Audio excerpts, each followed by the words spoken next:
Good morning बच्चों। आज class 12 के फिजिक्स में कल हमने आपको विद्युत विभव संबंधित आंकिक प्रश्न कराए थे। कल मैंने 2 क्वेश्चन यानी 2 आंकिक प्रश्न कराया था। आज हम तीसरा आंकिक प्रश्न करते हैं। तो आशा होगी कि आप लोग पिछले न्यूमेरिकल्स में बताए गए आंकिक प्रश्न के आधार पर आप अपने पुस्तक से आंकिक प्रश्न को हल किए होंगे। आइए आज चलते हैं नेक्स्ट न्यूमेरिकल पर, देखते हैं क्या है। कह रहा है कि संलग्न चित्र में वर्ग के केंद्र पर वैद्युत विभव व वैद्युत क्षेत्र ज्ञात कीजिए। यानी एक वर्ग दिया है और वर्ग पर कह रहा है कि आवेश स्थित हैं Q1, Q2, Q3 और Q4। यानी ये 4 आवेश स्थित हैं और इन चारों आवेशों में Q1 और Q2 का मान बराबर है। यानी Q1 Q2 4 माइक्रोकूलम और Q3 एंड Q4 की वैल्यू कितना दिया है 2 माइक्रोकूलम यानी +2 माइक्रोकूलम। अब कह रहा है इसके भी का यानी बिंदु O से A या B तक की दूरी जो होती है वह दूरी कितनी दी है B, यानी चारों दूरी बराबर दी गई है। चारों दूरी का मान कितना है B बराबर कितना है 30 सेंटीमीटर। कितना है 30 सेंटीमीटर है। तो इस पर यानी बिंदु O पर केंद्र पर जो वर्ग का केंद्र है, वर्ग का केंद्र क्या है O है, O पर वैद्युत विभव ज्ञात करना है। तो आइए हम निकालते हैं कैसे वैद्युत विभव निकलेगा। ठीक है, अब देखेंगे सॉल्यूशन। इसका सॉल्यूशन क्या होगा, ध्यान से देखिएगा। कह रहा है कि A पर Q1 आवेश है, इस पर Q2 है, इस पर Q3 है, इस पर Q4 है। यानी Q1 और Q2 का अब Q1 के आधार पर अगर निकालेंगे विभव तो क्या हो जाएगा V V1 है। Q1 के आधार पर V1, Q2 के आधार पर V2, Q3 के आधार पर V3 और Q4 के आधार पर V4। यानी कहने का मतलब सभी आवेशों के द्वारा केंद्र O पर, सभी आवेशों के द्वारा केंद्र O पर वैद्युत विभव कार्य करेगा। अतः इसका परिणामी विभव क्या होगा, सभी आवेशों के द्वारा निकाले गए विभव का योगफल। यानी V क्या हो जाएगा V1 + V2 + V3 + V4। अब V1 क्या निकालते हैं, V1 क्या है Q1 के कारण, किसके कारण Q1 का हो जाएगा 1/4 pi epsilon 0 into Q। Q क्या है, Q1 कितना है 4 माइक्रोकूलम, तो Q1 यहां लिख देंगे। Q1 of epsilon 0 into B, यानी जो दूरी है वह कितनी है B है, तो Q1/B प्लस इसी तरह हम V2 का मान लेंगे 1/4 पाई एप्सिलॉन 0 इनटू Q2/B। फिर V3 का रखेंगे तो क्या हो जाएगा 1/4 pi epsilon 0 into Q3/B plus V4 का रखेंगे तो 1/4 पाई एप्सिलॉन 0 इनटू Q4/B। अब यहाँ पर हम देखें Q1 और Q2 की वैल्यू कितनी दी है 4 माइक्रोकूलम। कितना दिया है 4 माइक्रोकूलम। और B की वैल्यू कितनी दी है 30 सेंटीमीटर।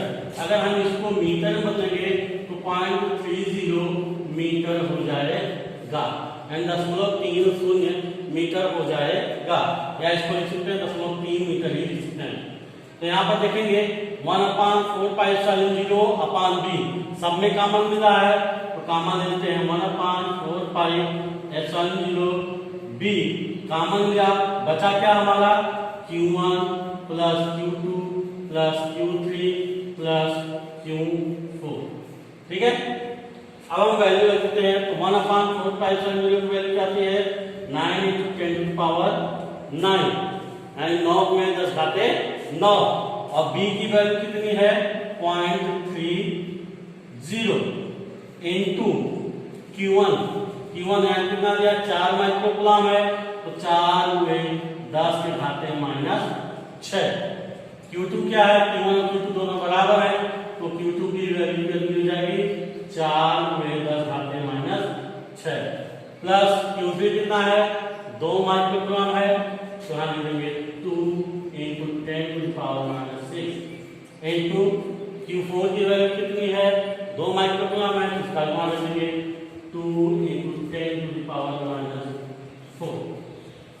लेकिन ध्यान दीजिएगा कह रहा है कि ये दोनों आवेश जो हैं क्या है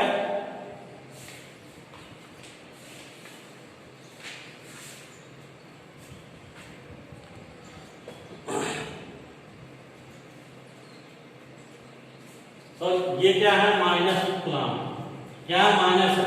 जब ये माइनस है यहाँ पर भी क्या हो जाएगा माइनस हो जाएगा और यहाँ पर भी क्या हो जाएगा माइनस हो जाएगा। ठीक है, यहाँ पर क्या हो जाएगा माइनस हो जाएगा और यहाँ पर भी माइनस हो जाएगा।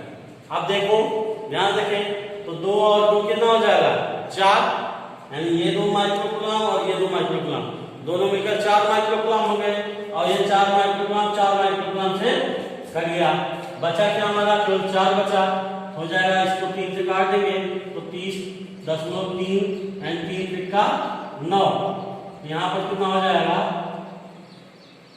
आपका हो जाएगा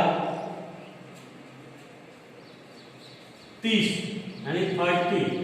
अब हो जाएगा 30 का हमको मल्टीप्लाई 4 में करेंगे तो 3 चौके 12 यानी 120 गुणे 9 में 6 गया 3 10 के घाते 3। या इसको ऐसे लिख सकते हैं 1.2 गुणे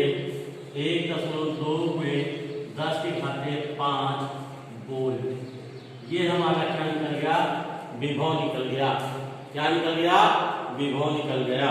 ठीक है, तो कैसे निकाला विभव हमने यहाँ पहले क्या किया हमने Q1 Q2 Q3 Q4 यानी 4 आवेश दिए हैं तो चारों आवेश के कारण जो विभव की वैल्यू होगी वह क्या होगी अलग अलग होगी। यानी प्रत्येक आवेश के कारण विभव उत्पन्न होगा। तो मान लेते हैं Q1 के कारण V1 उत्पन्न हो रहा है, Q2 के कारण V2 उत्पन्न हो रहा है, Q3 के कारण V3 उत्पन्न हो रहा है और Q4 के कारण V4 उत्पन्न हो रहा है। तो क्रमशः हम V1 V2 V3 V4 का मान करते हैं तो इनका जो परिणामी होता है उन चारों विभव यानी सभी विभवों के योगफल के बराबर होता है। ठीक है, तो आई होप इस चीज को आप समझ चुके होंगे। अभी हमने क्या निकाला वैद्युत विभव निकाला। अब हमें क्या निकालना है काला वह वैद्युत क्षेत्र ज्ञात कीजिए। क्या निकालना है वैद्युत क्षेत्र ज्ञात करना है। तो दूसरे टॉपिक पे हम चलते हैं, क्या निकालना है वैद्युत क्षेत्र निकालना है। तो आइए ध्यान से देखते हैं वैद्युत क्षेत्र कैसे निकालेंगे।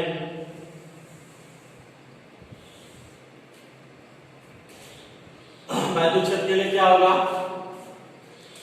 कि Q1 आवेश और Q2 आवेश, Q1 आवेश और Q2 आवेश ये दोनों क्या हैं बराबर हैं, यानी Q1 आवेश और Q2 आवेश ये दोनों बराबर हैं। तो इनके द्वारा जो वैद्युत क्षेत्र उत्पन्न होगा वह भी बराबर होगा, यानी इनके कारण जो वैद्युत उत्पन्न होगा वह वही बराबर होगा। तो चूंकि लिखते हैं चूंकि Q1 व Q2 बराबर हैं अतः बिंदु O पर वैद्युत क्षेत्र का मान भी बराबर होगा। वैद्युत क्षेत्र का मान भी क्या होगा बराबर होगा। कहने का मतलब E1 = E2 E1 = E2 तो निकालने में क्या हो जाएगा इक्वल टू क्या हो जाएगा 1/4πε0 इनटू Q अपान दूरी कितनी है B है तो B का स्क्वायर क्या हो जाएगा E1 = E2 = 1/4πε0 इनटू Q अपान B का स्क्वायर। ठीक है, तो हम इसका मान निकाल लेते हैं। तो देखते हैं क्या होगा। कहाँ निकालते हैं यहाँ पर निकालते हैं।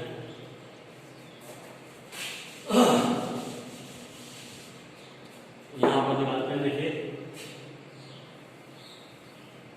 क्या है तो हो जाएगा E1 = E2 E2 equal to 1/4π0 क्या हो जाएगा 9 गुणे 10 के घाते 9 गुणे क्यू की वैल्यू कितनी है 4 माइक्रोकूलम है तो 4 गुणे 10 के घाते -6 बटा b स्क्वायर यानी 0.3 इंटू 0.3। ठीक है, तो यहाँ से क्या हो जाएगा स्क्वायर को अगर निकालेंगे तो 9 3 त्रिका 9 3 त्रिका 9 यानी यहाँ पर 10 आ जाएगा। अब 10 का होगा 4 10 चौके 40 गुणे 10 के घाते -9 में इसका गया 3 यानी 40 गुणे 10 के घाते 3 या इसको ऐसे लिख सकते हैं 4 गुणे सॉरी ये हो जाएगा 100 400 गुणे करते हैं क्या होगा 9 × 10 टू पावर 9। अब यहाँ क्या है 0.3 गुणे 0.3 तो 0.3 यहाँ पर हम लिख सकते हैं क्या लिख सकते हैं कि 9 गुणे 10 के घाते 9 गुणे 4 गुणे 10 के घाते -6 बटे यहाँ पर 3 त्रिका 9 गुणे 10 के घाते -2 क्या लिख सकते हैं 10 के घाते -2 9 से 9 कैंसिल हो गया 9 ये -2 है ऊपर चले जाएगा क्या हो जाएगा +2 हो जाएगा तो अब मान कितना आएगा 4 गुणे 10 के घाते 9 -6 + 2 यानी 4 गुणे 10 के घाते 5 यानी E1 = E2 = 4 गुणे 10 घाते 5 न्यूटन कूलम क्या होगा विद्युत क्षेत्र होगा न्यूटन कूलम वैद्युत क्षेत्र होगा। लेकिन कह रहा है अभी तो हमारा क्या निकला Q1 और Q2 आवेश का निकला है। अब हम निकालते हैं Q3 और Q4 आवेश के कारण। किसके कारण Q3 और Q4 के कारण। ठीक है, तो आइए देखते हैं Q3 और Q4 के कारण क्या होता है।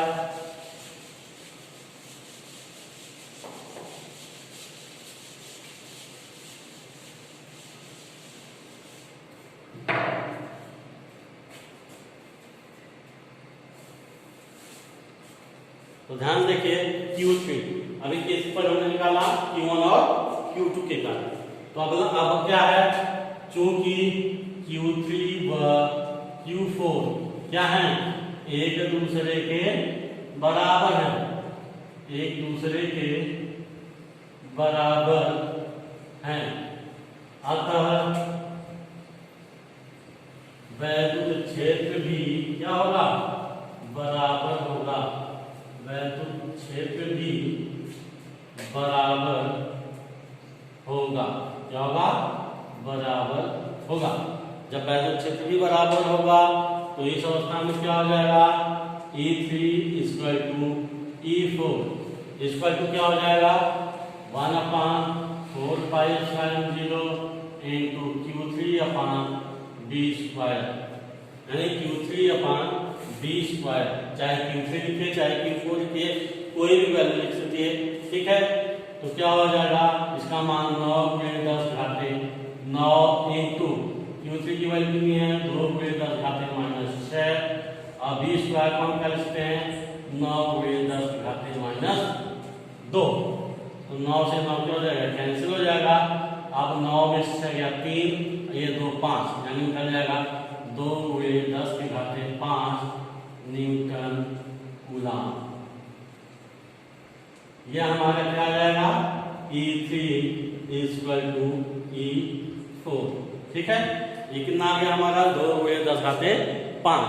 लेकिन अब ध्यान से देखिएगा अगर हम समझें क्या समझें कि यहाँ पर देखिए Q1 आवेश Q2 के कारण यहाँ पर बल लगा, वैद्युत क्षेत्र उत्पन्न हुआ Q3 और Q4 के कारण यहाँ पर वैद्युत क्षेत्र उत्पन्न हुआ। अब इस अवस्था में अगर हम क्या निकालें इनका घटक निकालें, क्या निकालें घटक निकालें। किसका निकालें घटक निकालें।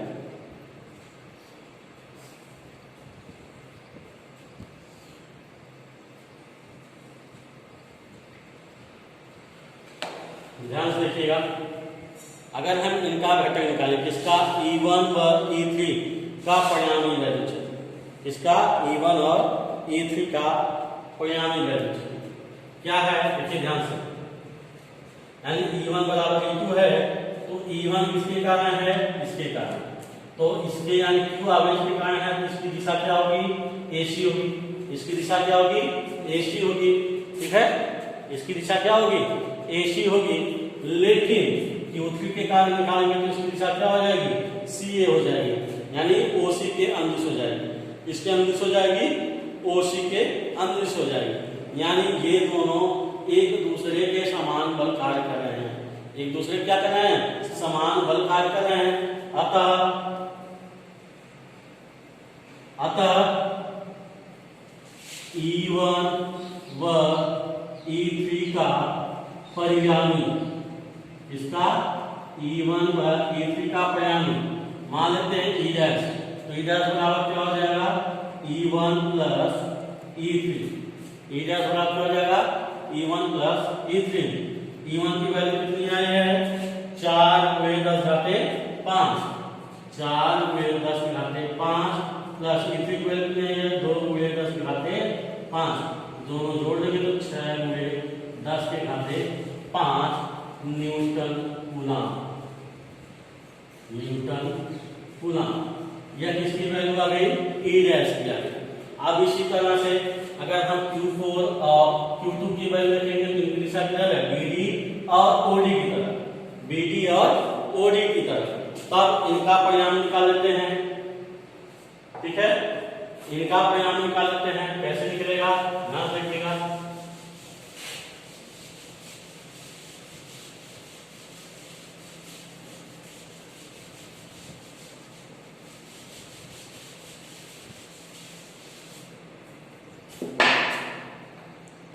किसका परिणाम निकालना है, E2 व E4 का परिणामी, E4 का परिणामी E डबल डैश, मानते हैं E डबल डैश, तो E डबल डैश क्या हो जाएगा, E2 plus E4, E2 plus E4। तो E2 की वैल्यू कितनी है, E2 की वैल्यू आपकी है 4 में 10⁻5 प्लस E4 की वैल्यू कितनी है, 2 × 10⁻5, यानी E डबल डैश इसका कितना हो जाएगा, 6 × 10⁻5 न्यूटन कूलम। अब तो दोनों वैल्यू आ गई, कितनी वैल्यू आ गई, दोनों का परिणामी वैल्यू आ गई। तो जब दोनों की परिणामी वैल्यू आ गई तो इनका हम मान निकालते हैं, क्या निकालते हैं, मान निकालते हैं। कैसे निकलेगा, ध्यान से देखिएगा।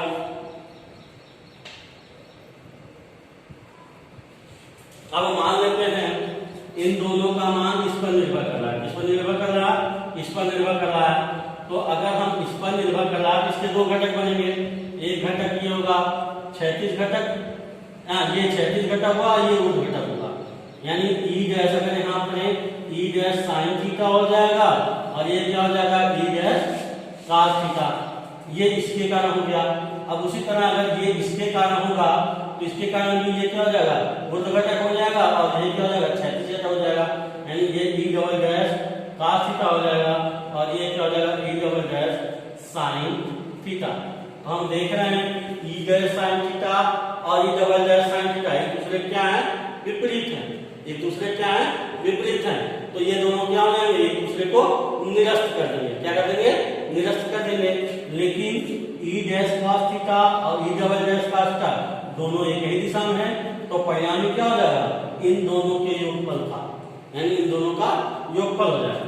यहाँ आप लिखते हैं, चूंकि E डैश व E डबल डैश के ऊर्ध्व घटक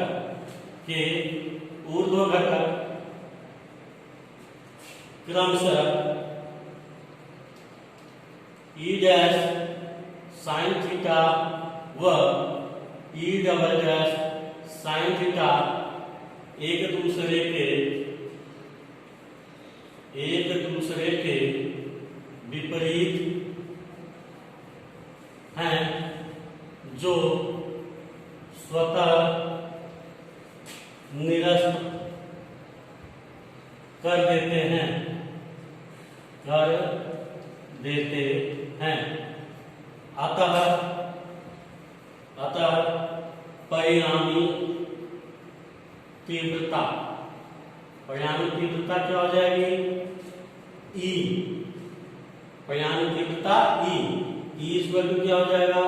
ई dash cos theta plus E double dash cos theta. ई dash cos theta plus E double dash cos theta. अब यहां से हम देखें, जब ये वर्ग बना रहा है तो यह कोण कितने अंश का बनेगा? 90 अंश का बनेगा। 90 अंश का बनेगा तो ये क्या कर रहा है? आधा विभाजित कर रहा है, तो इनके बीच का कोण कितना हो जाएगा? 45। कितना हो जाएगा? 45। थीटा की वैल्यू क्या हो जाएगी? 45। तो लिख देते हैं, चूंकि थीटा इक्वल टू क्या हो जाएगा? 45 अंश। मान लेते हैं E equal to E dash की वैल्यू कितनी आई है? 6 गुणे 10 घाते 5।